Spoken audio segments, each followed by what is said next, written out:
Hi hello నమస్తే welcome to Kirik news. నేను మీ కడారి శ్రీనివాస్. రాష్ట్రంలో ప్రాంతీయ పార్టీలను భూస్థాపితం చేస్తోంది కేంద్రంలో ఉన్న పార్టీ. మరి ప్రాంతీయ పార్టీల భవిష్యత్తు ఏమిటి అని ఒకసారి మనం విశ్లేషణ చేసుకుంటే రాష్ట్రంలోనే కాదు దేశంలో ఉన్న వివిధ రాష్ట్రాల్లో దాదాపు 50కి పైగా ప్రాంతీయ పార్టీలు ఉన్నాయి. తృణమూల్ కాంగ్రెస్, జనతాదళ్ కానీ, ఆర్ఎస్ఎస్ కానీ, తెలంగాణ రాష్ట్ర సమితి కానీ, లేకపోతే వైఎస్ఆర్సీపీ కానీ, ఇలాంటి ప్రాంతీయ పార్టీల గురించి మనం తెలుసుకుపోయే ముందు ప్రాంతీయ పార్టీలు ఎందుకు ఆవిర్భావం అవుతాయనేది మనం తెలుసుకోవాలి. ప్రాంతీయ పార్టీలు పుట్టుక ఎలా ఉంటుంది అంటే ఆ ప్రాంతం యొక్క సంస్కృతి సాంప్రదాయాలు, ఆ ప్రాంతం యొక్క నీళ్లు నిధులు, ఆ ప్రాంతం యొక్క ఉద్యోగాలు, విద్య, వైద్యం, ఇలాంటి సామాజిక భౌగోళిక అంశాల మీద. భౌగోళిక అంశాలంటే రాష్ట్ర పరిధిలో ఉన్న నదులు, జలాల వివాదాలు ఏదైతే ఉంటాయో, భూ పరిధికి అంటే భూమికి అవతలి ఒడ్డు యువతల ఒడ్డు, మన భారతదేశంలో సరిహద్దులో ఎలా కొట్టుకుంటున్నామో రాష్ట్రాల సరిహద్దుల్లో కూడా భూ సమస్యలు ఏవైనా ఉంటే వాటిని తీర్చుకునే విధంగా వీటన్నింటినీ భౌగోళిక సమస్యలు అంటారు. ముఖ్యంగా మన సంస్కృతి సాంప్రదాయాలు ఏవైతే ఉన్నాయో వాటిని పరిరక్షించుకుంటూ మన పాలన మనం చేసుకుందాం అనే ఒక విధానంతో ముందుకొచ్చేది ఆయా ప్రాంతీయ పార్టీలు. మనం చూసుకున్నాం, మన తెలంగాణలో మన ఆత్మ గౌరవ పోరాటం అని చెప్తూ తెలంగాణ రాష్ట్ర సమితి ఏర్పడింది.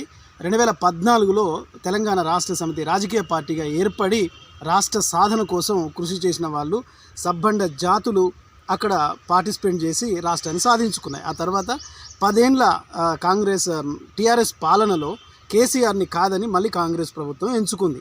అంటే ఒక రాష్ట్ర చరిత్ర చూసుకుంటే ప్రజలు ప్రాంతీయ పార్టీకి 1 లేదా 2 చివరిగా 3సారి అధికారం ఇవ్వడానికి అవకాశం ఉంటుంది. కానీ 3 సార్లు అయిపోయిన తర్వాత ఆ ప్రాంతీయ పార్టీ కేంద్ర పార్టీలో ఏదైతే ఉంటుందో ఆ పార్టీలో కలిసిపోతుంది.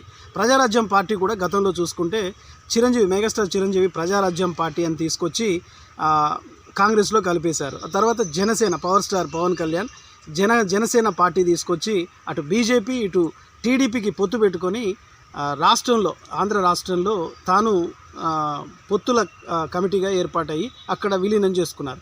మొత్తం మీద చూసుకుంటే బీజేపీ చూసుకుంటే తెలంగాణ రాష్ట్రమే కాకుండా భారతదేశంలో ఉన్న రాష్ట్రాలలో ఆయా ముఖ్యమంత్రులను పడగొట్టడం, అసమ్మతి చేయడం, ఇలా చేసుకుంటూ వెళ్తూ ముఖ్యమంత్రులను కూడా తమ బీజేపీ కార్యకర్తలను పెట్టుకునే విధంగా అక్కడ వ్యవస్థలో గవర్నర్ పాలన తీసుకొచ్చే విధంగా ఎమర్జెన్సీని తీసుకొచ్చింది బీజేపీ పార్టీ.